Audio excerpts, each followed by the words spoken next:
Welcome to the live. So we have had some questions regarding multiple sclerosis, seizures, GD26, and pacemakers. So I hope you will stay here with me and enjoy this live. So the first question is, what are the best points for multiple sclerosis on a human, please?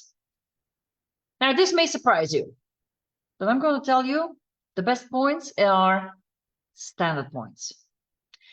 I know this sounds strange, but it is still true. It's the standard points. And let me just remind you of my neighbor. I had a neighbor here with multiple sclerosis. I've known them since 2001. And the lady already had multiple sclerosis, I think, or MS, for, I don't know if it was 20 years or longer. And she started to torch the standard points in 2009. In the end, her doctor did not recognize her. Because I remember well, in the beginning, before she was doing the standard points, stimulating the standard points, she used to have issues to walk. She had issues to hold her glass or her cup of tea. And she had issues with all of that. And once she started to torch, one problem after the other started to disappear, and she became stronger. She could walk better, she could hold her glass and her cup of tea, and she still does today. I went to visit them because they moved back to the UK. I went to visit them in July. We went out for lunch. She walked into the restaurant without a cane. She cut her food herself. She could just do everything herself. So stairs are difficult for sure.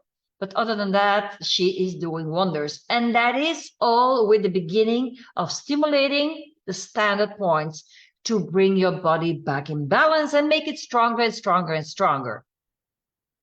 Apart from that, you are going to do the specific points of the issues that you have, of the symptoms that you are showing.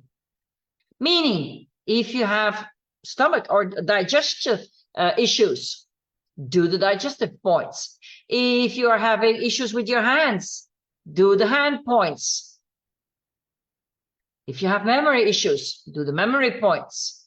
Of course, not all at once. You know how to build up it a bit. But other than that, you do the specific points of the booklet that is showing as a symptom. And you never, ever, ever, never, ever forget to also do the standard points, because they are the most important points of all. Good. Let me see for the next question. Does advanced photonic therapy help with seizures? Yes. Epilepsy or seizures, there are some specific points. There is a specific booklet. In this case, this lady has a dog. She's talking about her dog, but it doesn't matter if it's the dog who's having seizures, or if it's your child that's having seizures, or whoever or whomever. It doesn't matter. The points are the same. Again, you're going to do standard points, and you're going to do the specific points for seizures, for epilepsy. What is going on at that moment, you do those points. I have had to use them myself in 2015 for the dog, my heart's dog, for Boomer, on his last night. And yes, it stopped the seizure very quickly, but we knew what was going to come in future, so it was high time. Boomer was at the end of his life. When I saved him in 2010, he had already severe kidney disease. He was positive of leishmaniasis, but Ehrlichia, he had lost an eye. All of that before I even saved him. And he was already an older dog when I saved him. So he had another lovely, more than 5 years with me. But in the end, he was at the end and his body could not deal with the toxicity anymore. So in Boomer's case, it had to do with the toxicity. And so we knew that other seizures would come, that it was high time for him to go. On the other hand, I also had another dog, a puppy that I saved, will it now be 2 years ago? 2 years or 3 years ago? I think 2 years ago. And again, he had grown up eating raw tripe in the Netherlands. He came here, they put him straight on dry food, and that's processed food. And I don't remember if it's within 2 days or something, he started to having seizures. And after 10 days, they wanted to put him to sleep because he was having seizures every day. He came to me. I started with the points immediately, and I changed his food back to healthy food for dogs, and the seizures also went away. Sadly, once he was adopted, I don't know what they did. For sure, they didn't do his points. That's quite clear. And sadly, I heard that his seizures came back, and he was also put to sleep. In cases like that, I wish I would never have given dogs into adoption, because sometimes we screen adoptants, but then still sometimes they don't do what I would do for the animal. That's for sure. Next question. If a person has a pacemaker, can they still use advanced photonic therapy? Absolutely. There again, I have an example. I have a dear friend of mine in the Netherlands. She has a daughter who has, I think they put the pacemaker in when she was 6 years old, I think more or less. She's now 17, or she's going to be 18. And she has been using advanced photonic therapy. She has her own torch.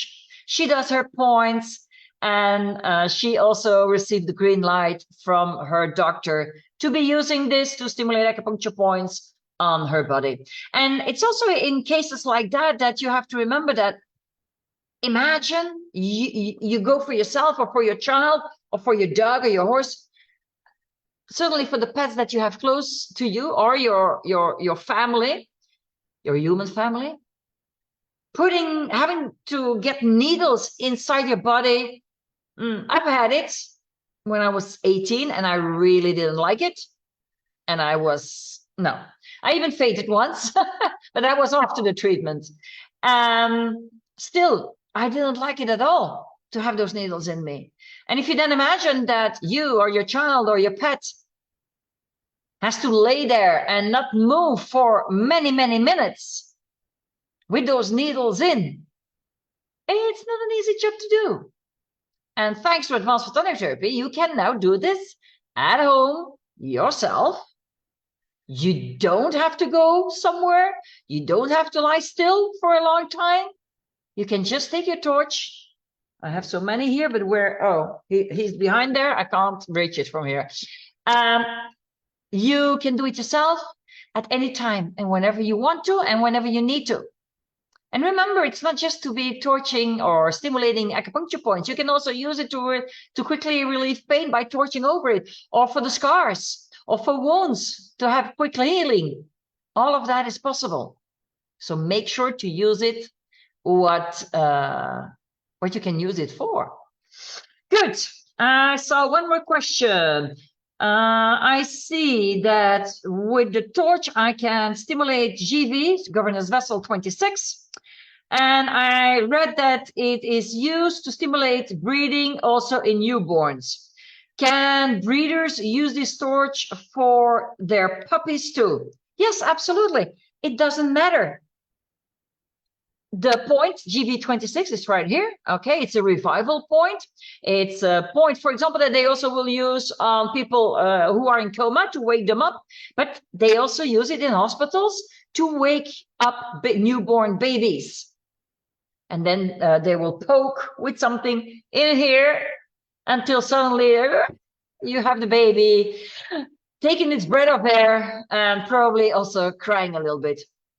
But you can use this on the puppies that in case you have a dog, or the kitties from a cat, or even foals, because it's so important to get that.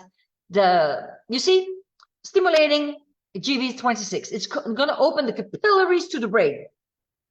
So your brain is going to get more oxygen. And what you don't want to forget is that oxygen is what your body also needs to function well. So you always, I mean, you can use this point for revival. You can use this point on newborns. You can also use this point, for example, in case of a shock. It's all about getting that oxygen to the brain. And now, I've never tested this.